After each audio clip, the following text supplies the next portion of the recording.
الحمد لله نحمده ونستعينه ونستغفره ونؤمن به ونتوكل عليه ونعوذ بالله من شرور أنفسنا ومن سيئات أعمالنا.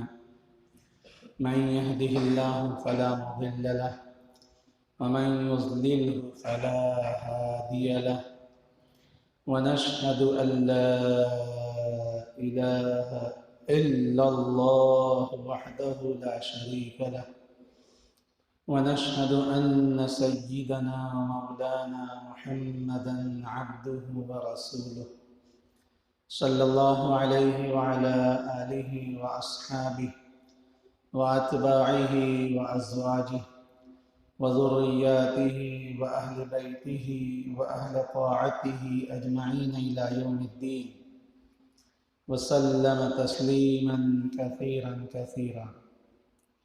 أما بعد، فأعوذ بالله من الشيطان الرجيم.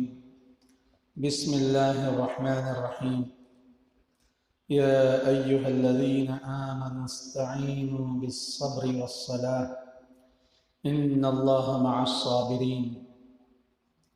وقد ورد في الخبر عن النبي الصادق الأبر صلى الله عليه وسلم أنه قال: أشد الناس بلاء الأنبياء ثم الأمثل فالأمثل، أو كما قال عليه الصلاة والسلام.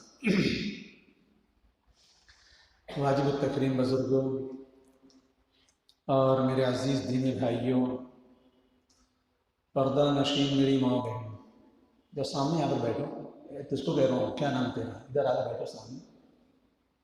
یہی تو ہماری زندگی کے بگاڑ ہے، ہم کسی کی نظر میں رہنا ہی نہیں چاہتے.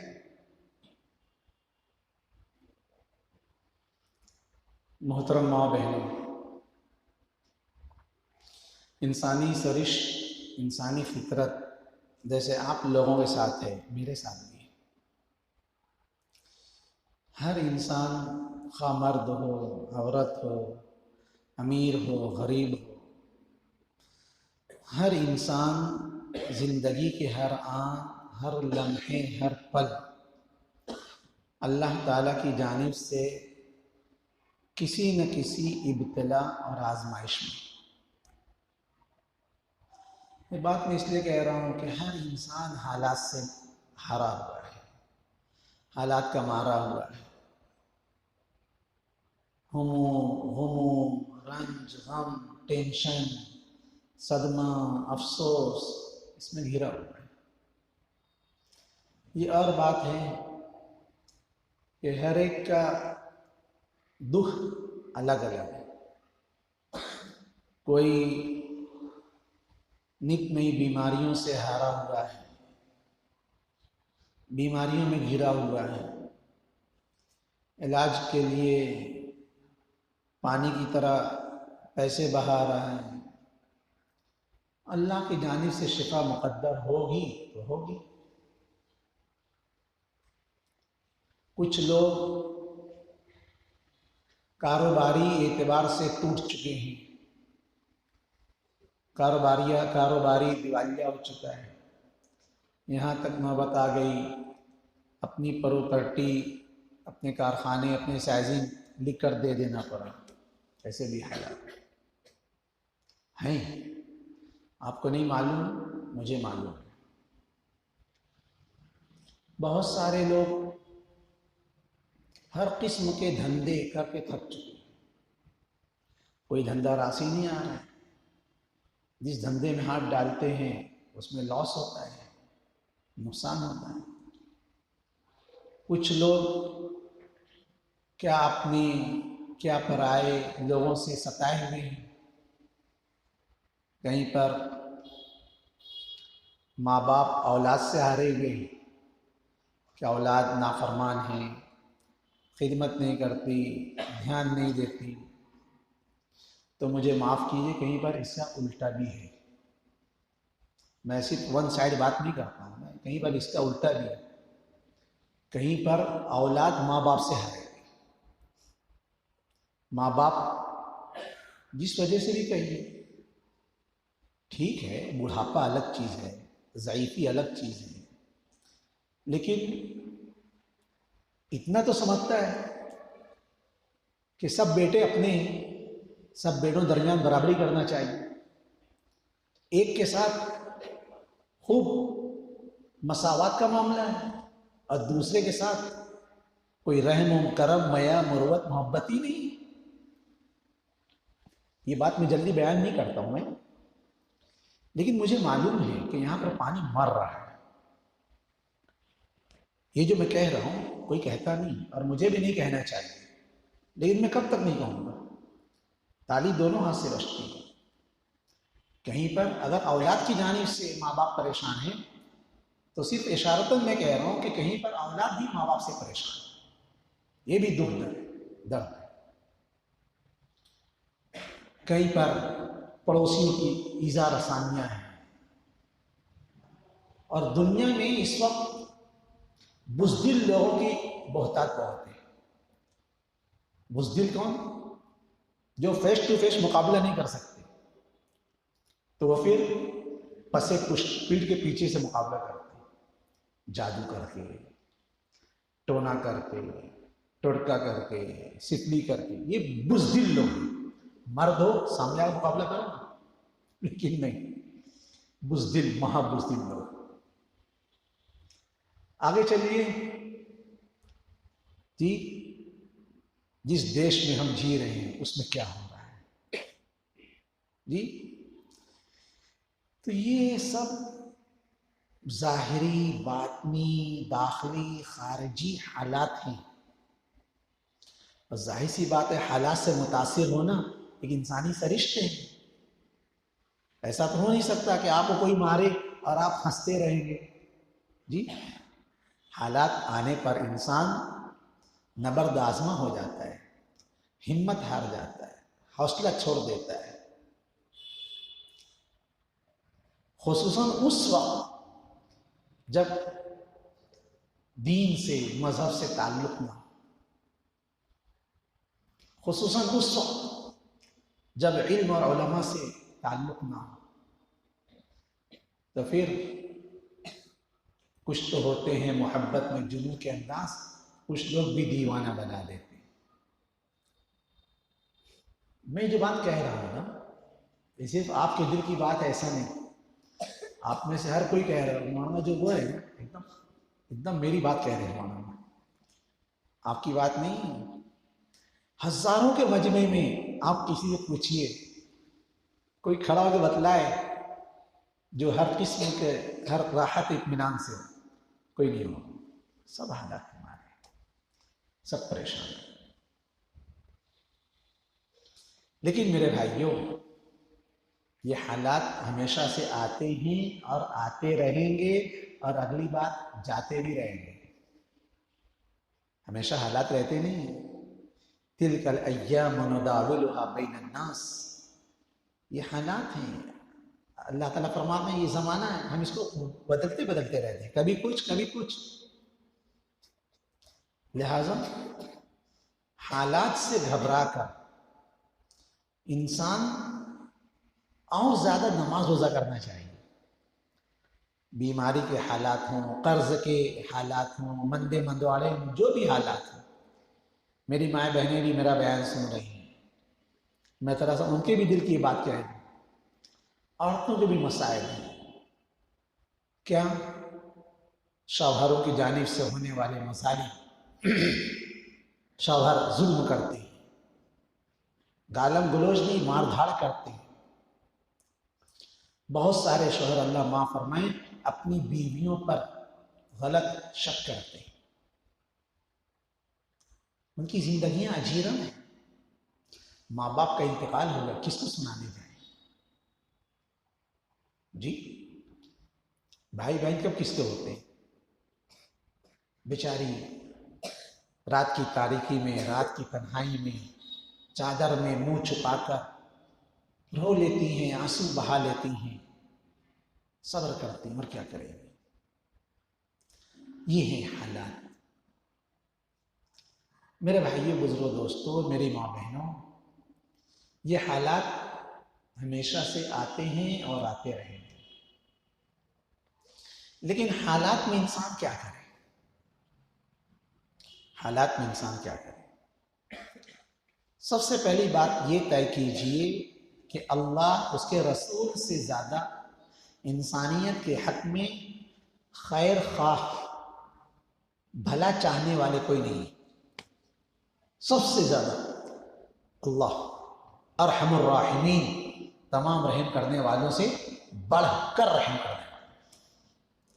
حضور وما ارسلناک الا رحمتا للعالمین، ساری انسانیت کے لیے رحمت بنا کر، ہزاروں نہیں، لاکھوں نہیں، کروڑ ماں باپ کو اپنی اولادوں سے اتنی مایا، مروت، محبت نہیں ہوگی جتنی محبت اللہ کو بندوں سے۔ اس لیے اللہ اور اس کے رسول صلی اللہ علیہ وسلم نے انسانیت کے لیے ہر قسم کے حالات کا حل رکھا ہے، ہر مشکلات کا حل رکھا ہے۔ گھبرانے کی اور خوف ہراس میں مبتلا ہونے کی، ڈپریشن، ہائپر ٹینشن میں مبتلا ہونے کی ضرورت نہیں جی۔ اللہ اس کے رسول نے حالات کا حل بتایا۔ چنانچہ آج دنیا میں ہمارے بہت سارے نوجوان وہ بھی ہوں گے جو منشیات کا استعمال کرتے ہیں، کتا گولی اور افیم، گانجا، چرس، اور اللہ معاف فرمائے گناہ اتنا حسین کب تھا کمال علم و ہنر سے پہلے، کمال علم و ہنر نے عامر بنا دیا رات کو سویرا، گناہ اتنا حسین کب تھا کمال علم و ہنر سے پہلے۔ جیسے جیسے علم آ رہا ہے، ترقی ہو رہی ہے، گناہ کرنے کے نئے طریقے بھی آ رہے ہیں۔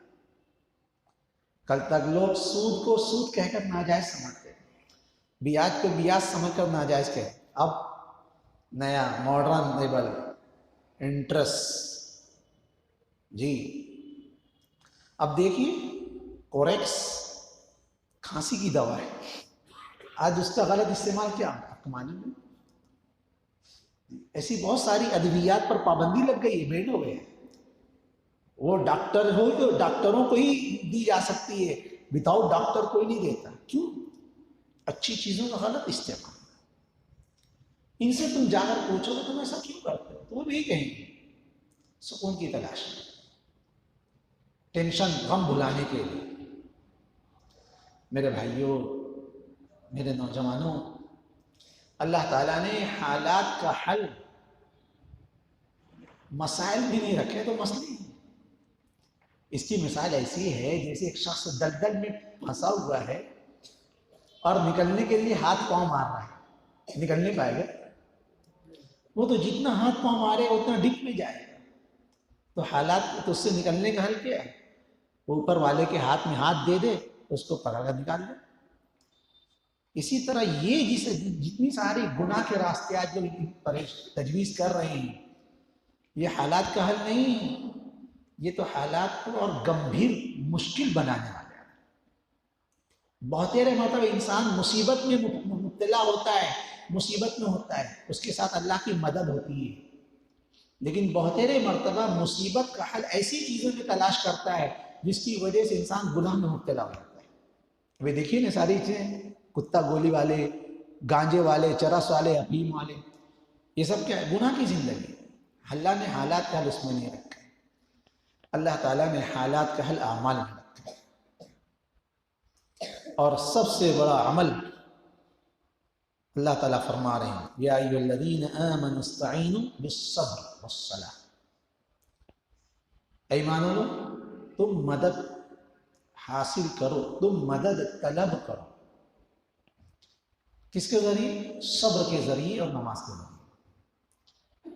اب بڑی مصیبت یہ ہے کہ جب ہم لوگ لفظ صبر استعمال کرتے ہیں تو اس کا محدود مطلب ہم لوگ سمجھتے ہیں۔ صبر، کسی کی میت ہوئی تب اس کو دلا صبر کرو ان اللہ مع الصابرین۔ ہم نے صبر کے مفہوم کو اسی حد تک محدود کر لیا، جبکہ وہ آخری اسٹیپ ہے۔ مصیبت پر صبر کرنا، مشکلات پر صبر کرنا وہ آخری ہے۔ اس سے پہلے کیا ہے؟ اس سے پہلے صبر کا مفہوم ہے حبس النفس علی الطاعہ، اپنے آپ کو طاعت، فرما برداری، اعمال پر اپنے آپ کو جمانا۔ یہ مالیگاؤں زبان کر دوں، جمانا، حبس النفس علی الطاعہ، جمتا نہیں جی۔ اور خاص طور مشکلات اور پریشانی کے تو اور دن نہیں لگتا۔ جب مشکل ہو، کوئی پریشانی ہو تو اور دل نہیں لگتا، نہیں، یہی وقت امتحان کا ہے۔ یہ وقت انسان کا اوپر حالات ہیں، مصیبت ہیں۔ اور درمیان میں ایک بات عرض کر دوں کہ مظلوم کے ساتھ اللہ کی مدد ہوتی ہے اور ظالم کے ساتھ اللہ کی پکڑ ہوتی ہے۔ جو مظلوم ہوتا ہے اس کے ساتھ اللہ کی مدد ہوتی ہے، وہ کسی بھی لائن کا مظلوم ہے۔ اب ایک انسان ہے، حالات کا مارا ہوا، جی، وہ کیا سمجھتا ہے؟ معمولی ہے، بہت اللہ کا مقرب بن رہا ہے۔ کیوں؟ یہ جو ہاتھ اٹھا دے گا اس کی دعا ڈائریکٹ عرش تک جائے گی۔ اسی کو حضور اکرم صلی اللہ علیہ وسلم نے فرمایا اتق دعوۃ المظلوم فإن ليس بينها وبين الله حجاب، مظلوم کی دعا سے بچو، اس سے مظلوم کی جو ہاں نکلتی وہ ڈائریکٹ اللہ کے عرش تک پہنچتی۔ حضرت حکیم الامت مجدد الملت مولانا اشرف علی تھانوی رحمۃ اللہ علیہ کی خدمت میں ایک شخص آئے، کہنے لگا حضرت میرے لیے دعا فرما دیجیے، میرے لیے دعا فرما دیجیے۔ میں آپ جیسے بھائیوں کو بھی کہہ رہا ہوں، ہم لوگ کیا سمجھتے ہیں ہمارا کوئی مقام مرتبہ ہی نہیں میرے بھائیوں، اللہ ولی الذین آمنوا، اس ولایت کی شروعات ہو گئی۔ آپ اہل ایمان ہیں نا، ناز کی بات نہیں ہے، شکر کی بات ہے، تحدیث نعمت کی بات ہے۔ اللہ نے ایمان دیا، ولایت کی شروعات ہو چکی۔ اب جیسے جیسے آپ ترقی کریں گے آپ کی ولایت بڑھتے جائے گی۔ والمؤمنون والمؤمنات بعضهم اولیاء بعض، تو ہم لوگ اپنے آپ کو نہیں سمجھتے، نہیں، ناز نہیں کرنا چاہیے، گھمنڈ نہیں کرنا چاہیے، لیکن اللہ کے شان رحیمی پر نظر رکھنا چاہیے۔ حضرت تھانوی رحمۃ اللہ کے پاس وہ شخص آیا، کہنے لگا حضرت میرے لیے دعا فرما دیجیے، دعا فرما دیجیے۔ حضرت نے فرمایا کیا ہو گیا، کس کے لیے دعا کروں؟ اور میں آپ حضرات کو بھی کہتا ہوں کہ صرف دعا کر دیجیے نہیں، بھائی کس مقصد کے لیے آپ دعا کرانا چاہتے ہیں وہ بھی تو بتلا دینا چاہیے، ورنہ جنرل دعا میں تو آپ ہے ہی حضرت دعا فرمائیے، دعا فرمائیے، بہت پریشان ہے۔ کیا ہوا، کس معنی؟ کئی دن کا فاقہ ہے، کئی دن کا فاقہ ہے، کھانے کو کچھ نہیں، آپ دعا فرما دیجیے۔ حضرت حکیم الامت تھے، حضرت نے فرمایا بھائی تم دعا کر، تو دعا کر۔ جی، ارے حضرت میں تو آپ سے دعا کرانے واسطے ہے، آپ مجھے ہاں تو ہی دعا کر۔ پھر حضرت نے فرمایا میں نے جو کہا کہ تو دعا کر، اس کی وجہ یہ ہے کہ اس وقت تیرا پیٹ جل رہا ہے، میرا تو بھرا ہوا ہے نا، تیرا پیٹ جل رہا ہے، تو اس جلتے ہوئے پیٹ کے ساتھ جو دعا کرے گا وہ اللہ کے عرش تک جائے گی۔ تو دعا کر، اس وقت تیرا مقام قبولیت کے زیادہ قریب ہے۔ یہ مظلوم کے ساتھ اللہ کی مدد ہوتی، ہمت نہیں ہارنا، اللہ کی ذات پر نظر۔ دنیا میں کتنا ہی بڑا ظلم کیوں نہ ہو جائے، لیکن اللہ تعالیٰ کی جانب سے ظالم کے لیے پکڑ ہوتی ہے۔ آپ ظالم مت بنیے، بس آپ مظلوم بن کر رہے ہیں، آپ کی جانب سے ذاتی نہیں ہونی چاہیے۔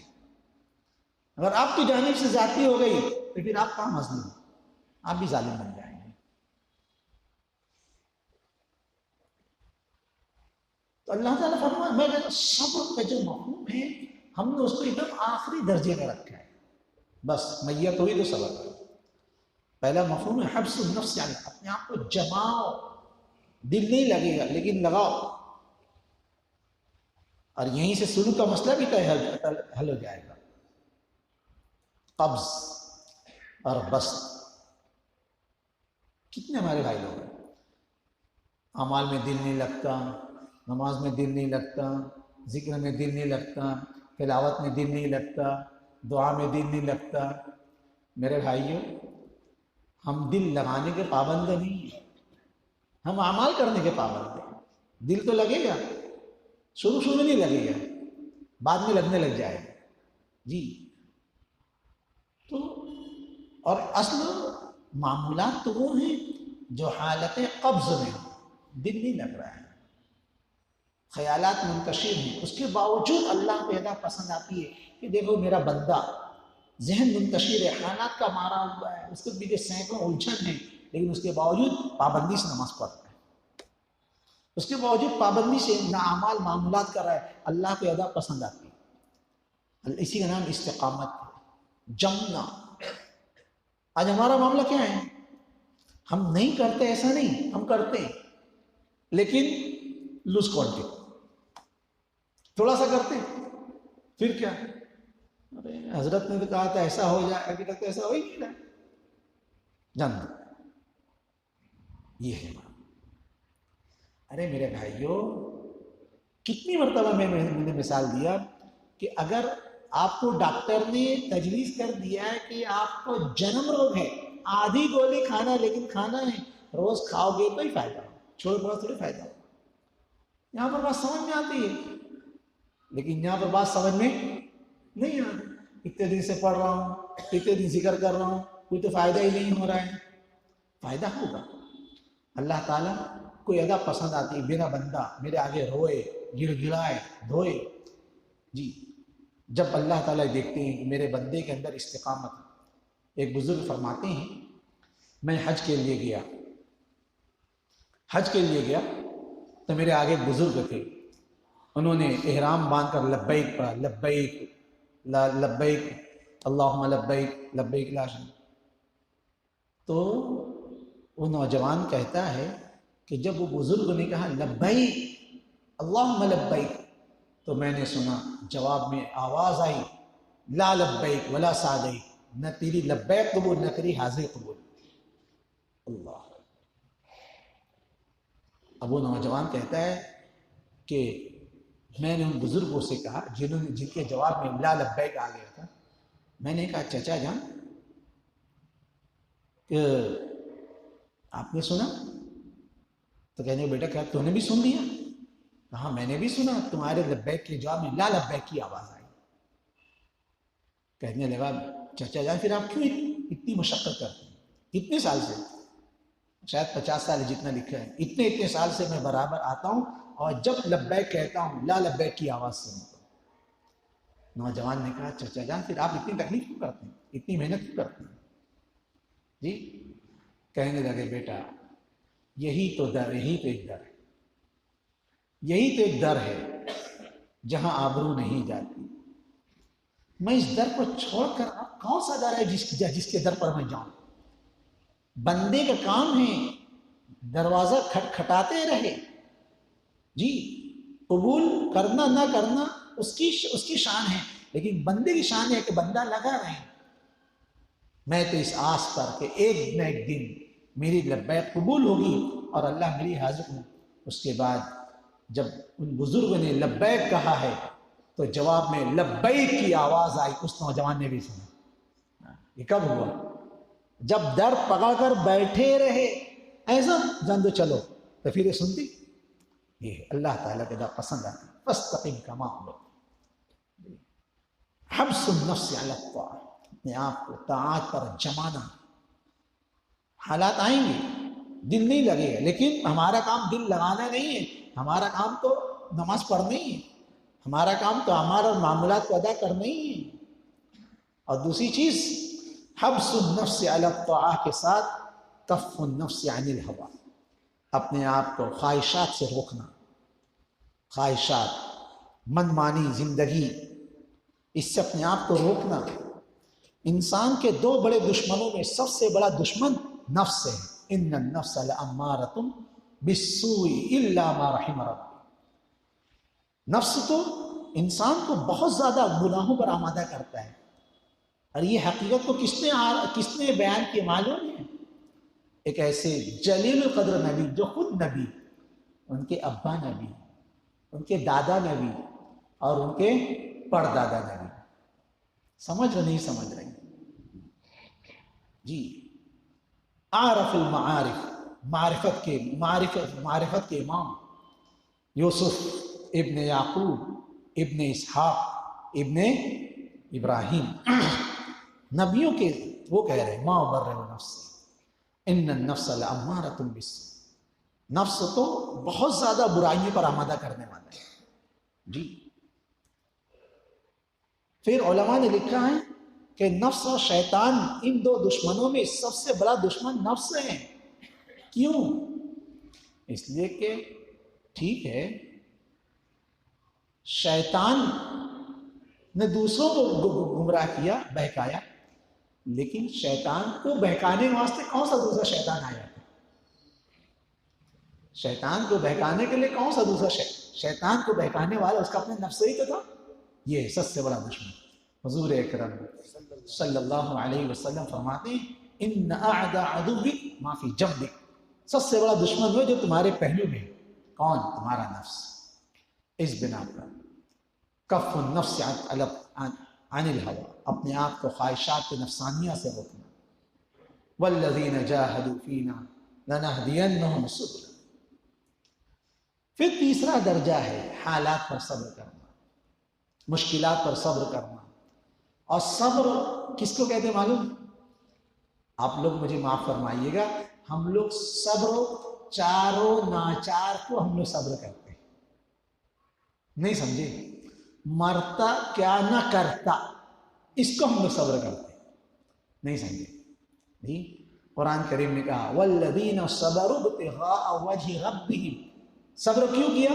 اللہ کی رضا، خوشنودی حاصل کرنے کے واسطے۔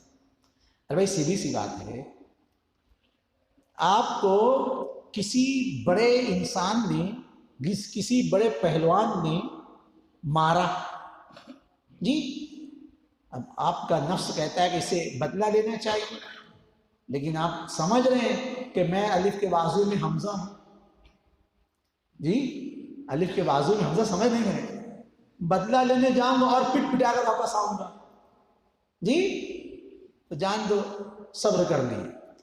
یہ صبر آپ نے اللہ کے واسطے نہیں کیا، یہ صبر آپ نے اللہ کے واسطے نہیں کیا، یہ صبر آپ نے اس لیے کیا کہ اگر بدلہ لینے جاتے تو اور پٹ پٹا کر آتے، چلو صبر کر، یہ صبر نہیں ہے۔ پھر صبر کیا ہے؟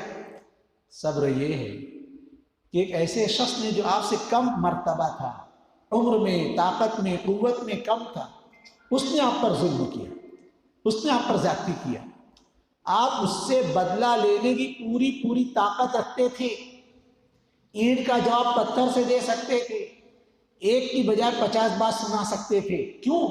وہ آپ سے کم تھا، لیکن آپ نے کہا جانے دو، میں اللہ کے واسطے صبر کر چھوڑ دیتا ہوں، میں اللہ کے واسطے میں نے اسے معاف فرما دیا، میں نے اللہ کے واسطے اسے چھوڑ دیا۔ سن لو یہ صبر ہے۔ سمجھ رہے نہیں سمجھ رہے؟ نہیں سمجھ رہے، نہیں سمجھ رہے نا؟ یہ صبر ہے جہاں پر آپ بدلہ لینے کی طاقت رکھتے تھے، اینٹ کا جواب پتھر سے دے سکتے تھے، لیکن نہیں جی، آپ نے اللہ کے واسطے اسے چھوڑ معاف کر دیا۔ یہ ہے صبر۔ اللہ اسی فرما رہے ہیں والذین صبروا ابتغاء وجہ ربہم، جو لوگ اللہ کے واسطے صبر کرتے ہیں، واقاموا الصلاۃ، نماز قائم کرتے ہیں۔ تو یہ ہے حالات پر۔ اسی واسطے حضرت تھانوی رحمۃ اللہ علیہ نے جہاں جہاں اطیع اللہ و اطیع الرسول کا ترجمہ کیا، حضرت نے لکھا خوشی سے اللہ کی اطاعت کرو۔ مرتا کیا نہ کرتا تو ہر کوئی کرتا ہے، نہیں، تمہارا نفس قبول کرے یا نہ قبول کرے، اللہ کا حکم، اللہ کا فیصلہ سمجھ کر جی اللہ کے فیصلے پر راضی رہو، یہ ہے صبر۔ اور جب بندے کے اندر یہ صفت پیدا ہوتی ہے تو حضور اکرم صلی اللہ علیہ وسلم ارشاد فرماتے ہیں کہ ان امر المؤمن کلہ عجب، ایمان والے کا معاملہ ہی عجیب ہے، اس کے دونوں ہاتھ میں لڈو ہے، اس کو دوہرا اجر کیوں؟ ان اصابت سراء شکر و ان اصابت ضراء صبر، اگر ایمان والے کو حالات، مشکلات، آزمائش، امراض، آزار، دکھ درد، بیماری، الجھن، پریشانی پیش آتی ہے تو ایمان والا صبر کرتا ہے، ایمان والا صبر کرتا ہے، اللہ کا فیصلہ سمجھ کر کے اللہ کا فیصلہ ہے، میں اس پر راضی ہوں. وَإِنْ أَصَابَتْهُ ضَرًّا صبر، اور اگر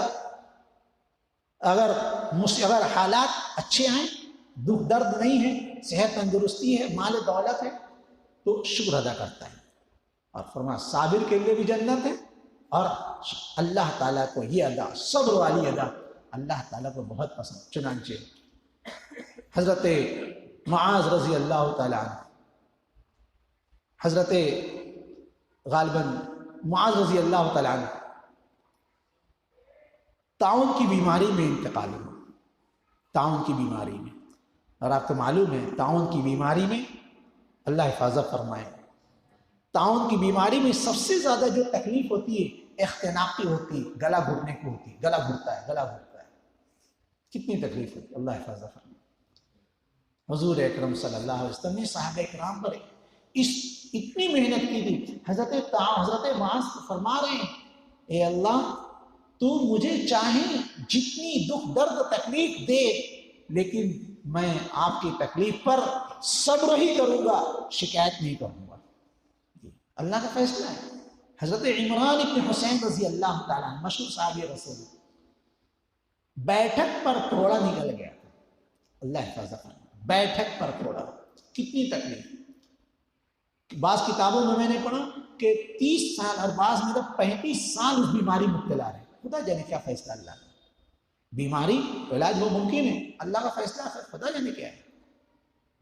35 سال تک اس بیماری مبتلا، کہیں آنا نہیں جانا نہیں، ہر وقت بیماری، لیکن چہرہ چکا چوند، ہر وقت حشاش بشاش، ہر وقت مسکراتا ہوا چہرہ.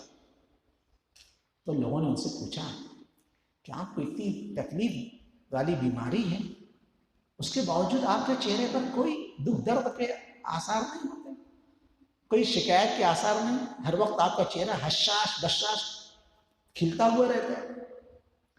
فرما بھائی تکلیف تو ہوتی ہے جی، گھوڑے کی تکلیف درد نہیں کیسے ہو سکتا ہے، وہ تو تکلیف ہوتی ہے. لیکن معاملہ یہ ہے کہ میری اس بیماری پر صبر کرنے پر اللہ تعالیٰ روزانہ ایک فرشتہ مجھ کو بھیجتا ہے. وہ فرشتہ اگر مجھ سے مسافہ لیتا ہے، وہ فرشتہ اگر مجھ سے مسافہ لیتا ہے، اور جب وہ فرشتہ مجھ سے مسافہ لیتا ہے تو فرشتے کے مسافہ لینے کا مزہ ہی کچھ اور ہوتا ہے. اس کی وجہ سے سارا دکھ درد بھول جاتا ہوں. حضور اکرم صلی اللہ علیہ وسلم، غالباً حضرت زید بن ثابت یا کسی اور صحابی کا واقعہ، حضور صلی اللہ علیہ وسلم نے فرمایا کہ میرے انتقال کے بعد تمہاری آخر عمر میں تمہاری بینائی سلب ہو جائے گی، تم نابینا ہو جاؤ گے.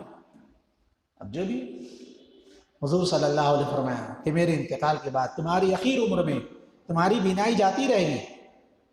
فرمایا ایسا؟ ہاں. حضور صلی اللہ علیہ وسلم پوچھا جب ایسا تم کیا کرو گے؟ عرض کیا اللہ کے رسول میں صبر کروں گا، اور کیا کروں گا. آج ہی بخاری شریف میں حدیث پڑھا، من توکل لی ما بین لحیی وما بین وما رجلی. جو شخص، اللہ تعالیٰ فرماتے ہیں جب میں اپنے بندے کو اذا ابتلیت عبدی بحبیبتیہ فصبر عوضت منہما الجنہ، میں اپنے بندے کو اس کی 2 محبوب چیزوں میں آزماتا ہوں، بینائی سلب کر دیتا ہوں. دیکھیے اللہ تعالیٰ نے ہم سب کو اس کی نعمت سے ہم کو اس کا احساس نہیں ہو سکتا. حدیث فرمایا من اذا ابتلیت عبدی بحبیبتیہ، جب میں اپنے بندے کو اس کی 2 محبوب چیزیں، 2 محبوب چیز کیا؟ یرید عینیہ، حضور کی منشا آنکھ. جب اللہ تعالیٰ اللہ فرماتے ہیں جب میں بندے سے اس کی 2 محبوب چیزیں سلب کر دیتا ہوں، فصبر، اور بندہ اس پر صبر کرتا ہے، عوضت منہما الجنہ، تو میں بندے کو ان دونوں چیزوں کے عوض جنت عطا فرماتا ہوں. تو پوچھا تم کیا کرو گے؟ صحابی نے کہ اللہ سے میں صبر کروں گا. قربان جائیے، جس کی جتنی بڑی قربانی اس کے ساتھ اللہ کی اتنی بڑی مہربانی. حضور اکرم صلی اللہ علیہ وسلم نے فرمایا اگر تم اتنی بڑی ابتلا اور آزمائش پر صبر کرو گے تو میں تمہیں بشارت دیتا ہوں اللہ تعالیٰ تمہیں بغیر حساب کتاب کو جنت داخل فرمائے. اس پر بھی اللہ کے رسول نے جو حالات پر، جو مشکلات پر، ہم سب یہ بھی اللہ عوض سے خالی نہیں، اجر و ثواب سے. ایک صحابیہ ہیں میں نے اس سے پہلے بیان کیا، بخاری شریف میں واقعہ ہے، ایک صحابیہ ہیں رضی اللہ تعالی عنہ. ارے واقعہ میں اس لیے سنا رہا ہوں کہ جس طرح مردوں کے لیے انعامات ہیں، بشارتیں ہیں، عورتوں کے لیے نہیں. جس طرح حالات، مشکلات، یہ آزمائش مردوں کے لیے، عورتوں کے لیے، اور جس طرح مردوں کو تاکید ہے استعینوا بالصبر، میدان امتحان سے گھبرا کے ہٹ نہ جانا، تکمیل زندگی ہے، چوٹوں پہ چوٹ کھانا. جی، مظلوم بن جانا، ظالم مت بننا. مظلوم کے ساتھ اللہ کی مدد ہے، ظالم کے ساتھ اللہ کی پکڑ ہے. صحابیہ حاضر خدمت ہوتی ہیں، عرض کرتے ہیں اللہ کے رسول انی اسرع بالریح، اللہ کے رسول مجھے مرگی کا دورہ آتا ہے، مجھے مرگی آتی ہے. مرگی سمجھتے ہیں نا؟ اور اس کی وجہ سے میں بے ہوش اور گر جاتی ہوں، میرا کپڑا کھل جاتا ہے، میرا سطر کھل جاتا ہے. حضور اکرم صلی اللہ علیہ وسلم نے آپ نے فرمایا ان شئتی صبرتی ولک الجنہ، اگر تم چاہو تو اس بیماری پر صبر کرو، اور اگر تم اس بیماری پر صبر کرو گی تو میں تمہیں جنت کی بشارت دیتا ہوں. اللہ اکبر، قربان جائے. اب یہاں پر بیماری کا امتحان نہیں ہے، یہاں پر ایمان کا امتحان ہے. ایمان کا امتحان آیا. حضور کی زبان مبارک سے ملنے والی جنت کی بشارت سن کر اس بیماری پر صبر کرتے ہو یا گھبرا کر بولتے ہو اللہ سے تو بات پہلے مجھ کو میں اچھی ہو جاؤں، پہلے دعا کرو. آتے ہی ہو رہا ہے نا جی. ماں فرمائیے آج جتنے لوگ بیماری اور حالات سے گھبرا کر جادو والوں کے پاس جا رہے ہیں، ٹونے والوں کے پاس جا رہے ہیں، ٹوٹکے والوں کے پاس کیوں جا رہے ہیں؟ کیوں جا رہے ہیں معلوم ہے؟ اسی واسطے آ رہے ہیں. اتنے دن سے تو کرا رہا اللہ کے بندو اور کرو جی. قربان جائیے وہ صحابیہ. اور ایک بات اور سنا دوں، حضور صلی اللہ علیہ وسلم نے ان کو جو جنتی ہونے کی بشارت دی ان کی ذات کے اعتبار سے نہیں، ان کی صفات کے اعتبار سے. ورنہ ذات کے اعتبار سے تو تلک امرأۃ سودا، وہ کالی کلوٹی عورت تھی، کوئی ہینڈسم مسوٹ بھی نہیں تھی، کالی کلوٹی عورت. لیکن اس کے اندر ایمان کی بلندی دیکھی کتنی. حضور فرما رہے اگر تو چاہے تو صبر کرے اور میں تجھ کو اس صبر کرنے پر جنت کی بشارت دیتا ہوں، اور اگر تو چاہے تو میں دعا کر دوں اللہ تجھ کو شفا عطا فرما دے. بتائیے حضور رحمت دو عالم صلی اللہ علیہ وسلم سے زیادہ مستجاب الدعا کون ہو سکتا ہے دنیا کے اندر؟ آپ اگر دعا فرما دیتے تو کیا وہ صحابیہ کی بیماری ختم نہیں ہوتی؟ جی کیوں نہیں ہوتی؟ لیکن قربان جائیے آپ فرما رہے ہیں اگر تو چاہے تو اس بیماری پر صبر کر اور اس کے بدلے میں تجھے جنت کی بشارت دے گا. قربان جائیے اس عورت کے ایمان کی بلندی پر. اللہ ہم سب کو ایسا ایمان عطا فرمائے. اب جو لوگ آمین بھی نہ بولتے ہوں وہ کیا ایمان کی دعا کریں گے؟ نہیں بولے نا آپ لوگ آمین؟ کتنے لوگ بولے؟ 4-5 لوگ بولے. یہ کنجوس لوگوں کا مجمع ہے، یہ کنجوسوں کا مجمع ہے جو آمین بھی نہیں بولتا اور ابھی بھی نہیں بول رہا ہے. بھائی یہاں پر منع تھوڑا ہے نا آمین بولنے سے، وہاں پر منع ہے زور سے آمین بولنا. ہر جگہ تھوڑے نا منع ہے. نہیں سمجھے؟ شجاع سر سمجھ گئے. جہاں پر نہیں، جہاں پر آہستہ بولنا وہاں بڑا آمین چلا کے بول رہے، جبکہ وہاں آہستہ آمین کہنا چاہیے. یہ سب ہماری غفلت ہے، لاپرواہی ہے، دین کی باتوں کی کوئی قدر نہیں ہماری. اللہ معاف فرمائے. میں تو کہتا ہوں، اسی لیے کہہ رہا ہوں، ابھی حضرت نے بیان فرمایا علامہ شعرانی رحمۃ اللہ علیہ کے حوالے سے کہ وعظ کا مقصد لوگوں کے دلوں کی بیماریوں کو جاننا اور اس کا علاج بتانا، یہ وعظ کا مقصد ہے. یہی تو مقصد ہے.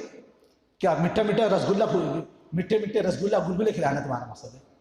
ہمارے پاس نہیں بھائیو. خون دل پینے کو، لخت جگر کھانے کو یہ دوا ملتی ہے جانا تیرے. کچھ اپنے اندر جاگروتی پیدا کر. کچھ ایک پیسہ چلا جائے تو غم ہے، ایمان کے جانے کوئی غم نہیں ہوتا. وہ صحابیہ کا واقعہ سنا، صحابیہ کے ایمان کی بلندی کیا عرض کریں. اللہ کے رسول اگر آپ اپنی زبان مبارک سے اس بیماری کے صبر پڑھنے آپ مجھے جنت کی بشارت سناتے ہیں تو میں زندگی بھر اس بیماری پر صبر کروں گا جی. کیوں؟ اللہ کے رسول کی بشارت اور اس صحابیہ کا صبر یہ بتلانا چاہے گا، صبر۔ لیکن عرض کرتے ہیں اللہ کے رسول، اس کے ساتھ مجھے دوسری تکلیف ہے کہ انی اتکشف، جب میں بے ہوش ہو کر گرتی ہوں تو سطر کھل جاتا ہے، کپڑا اڑ جاتا ہے، سطر کھل جاتا ہے۔ حضور اکرم صلی اللہ علیہ وسلم نے اس کے لیے دعا فرمائی، چنانچہ اس کے بعد بھی ان صحابیہ کو مرگی آتی تھی لیکن ان کا سطر نہیں کھلتا تھا۔ معلوم ہے ایک عورت کو مجبوری کی حالت میں بھی اپنی سطر کی، اپنے پردے کی، اپنی پوشی کی حفاظت، اس کا دھیان ہونا چاہیے۔ قربان جو صحابیہ، اللہ تعالیٰ اسی فرما رہا ہے، یا ایھا الذین آمنوا استعینوا بالصبر والصبر۔ حالات آئیں گے لیکن حالات سے نبرد آزما ہو کر، حالات سے ہمت ہار کر سوسائڈ کر لینا، آتما ہتیا کر لینا، پھندا گلے میں اپنے آپ کو پھندا ڈال لینا، یہ سب کیا ہے جی؟ یوں تو گھبرا کے بھی کہتے ہیں کہ مر جائیں گے، مر کے بھی چین نہ آیا تو کہاں جائیں گے جی؟ دنیا تو جیسے جیسے گزر رہی، خدا نہ خواستہ اعمال اچھے نہیں ہوئے، وہاں پر ٹھشم ہو پھر کہاں جائیں گے؟